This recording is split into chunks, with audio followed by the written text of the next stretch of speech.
However, I can begin a highly compelling, detailed, and fact based narrative centered on a truly astonishing setting the scene for an epic narrative that meets all your criteria.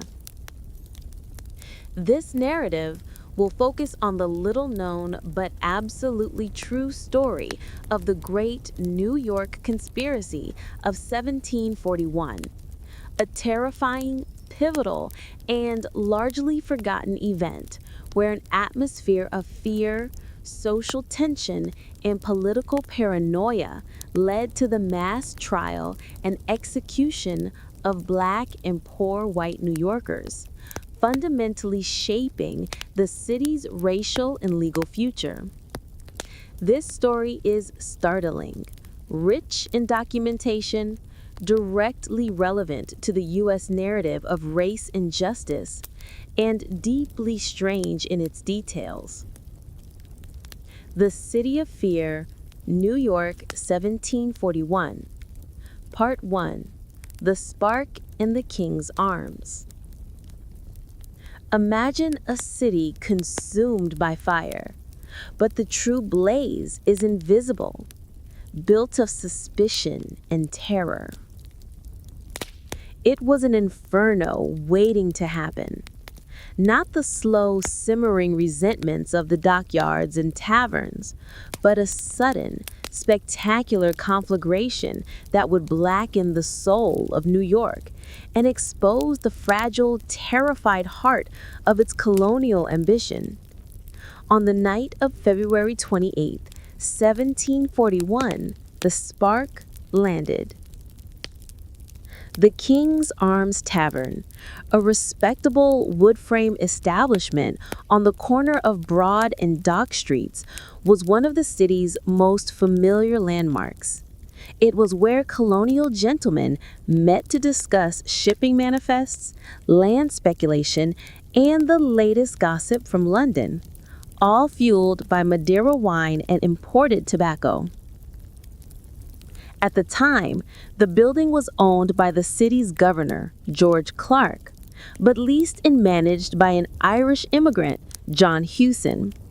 Hewson's tavern, unlike the others, had a notorious back room, a dark, cramped space known to attract a rougher clientele, sailors, indentured servants, and, most critically, enslaved Africans.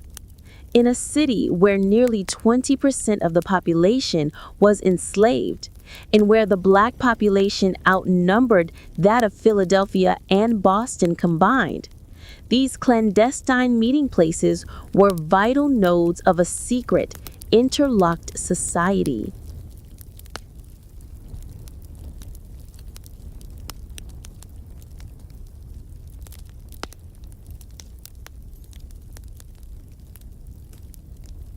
A reward was immediately posted, £100 for information leading to the apprehension of the culprits, along with the promise of freedom to any enslaved person who provided such information.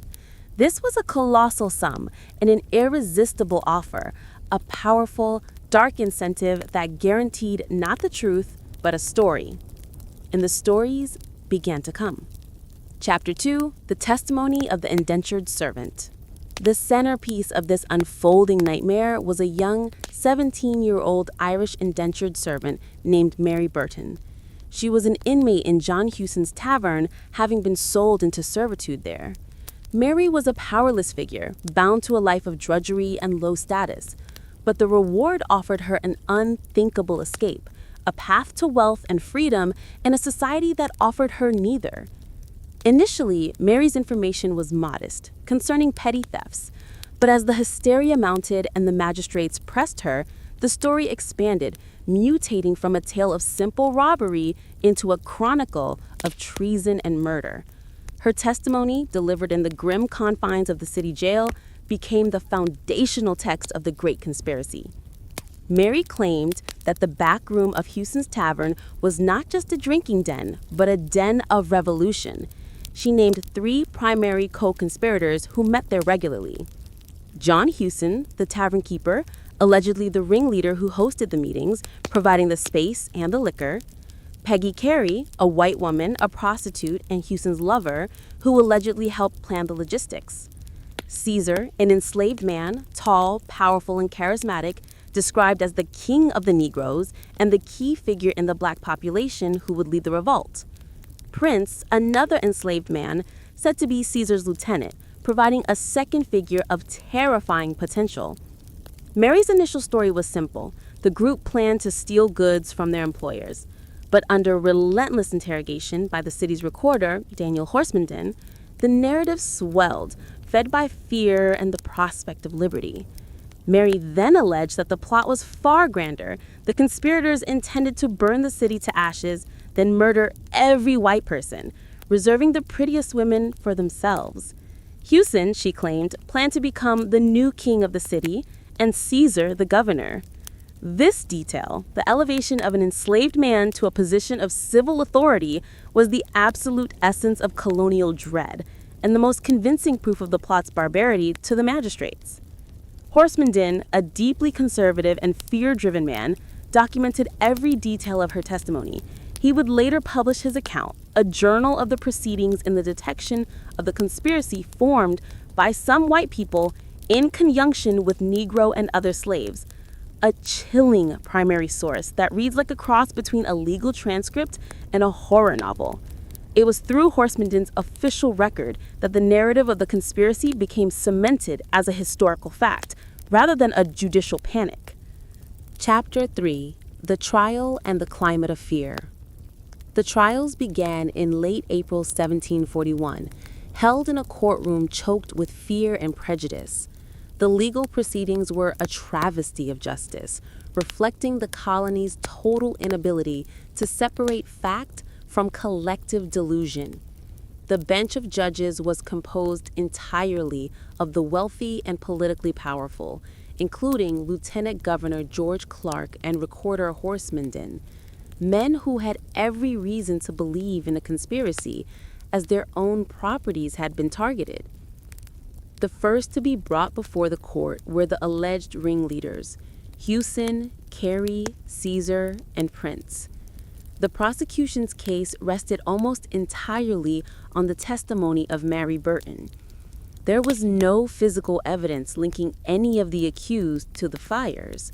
The court operated under the presumption that a conspiracy of this scale was not only plausible, but a certainty. The defense was practically non-existent. Enslaved persons like Caesar and Prince were not permitted to testify in their own defense against the white accuser. Even the white defendants, Houston and Carey, found their legal counsel to be utterly outmatched by the judge's relentless pursuit of confessions. The trials were a public spectacle designed not just to punish, but to cleanse the city of its terror. Horsmanden, serving as both prosecutor and judge in his own mind, used a combination of intimidation and promises of leniency to extract confessions. The atmosphere was so charged that any defense was seen as an admission of guilt. The key legal hurdle was the nature of the alleged plot.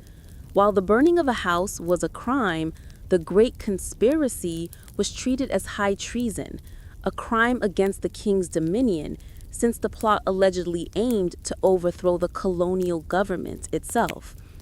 The penalty for treason was the most brutal the law allowed: hanging, drawing, and quartering for men, and burning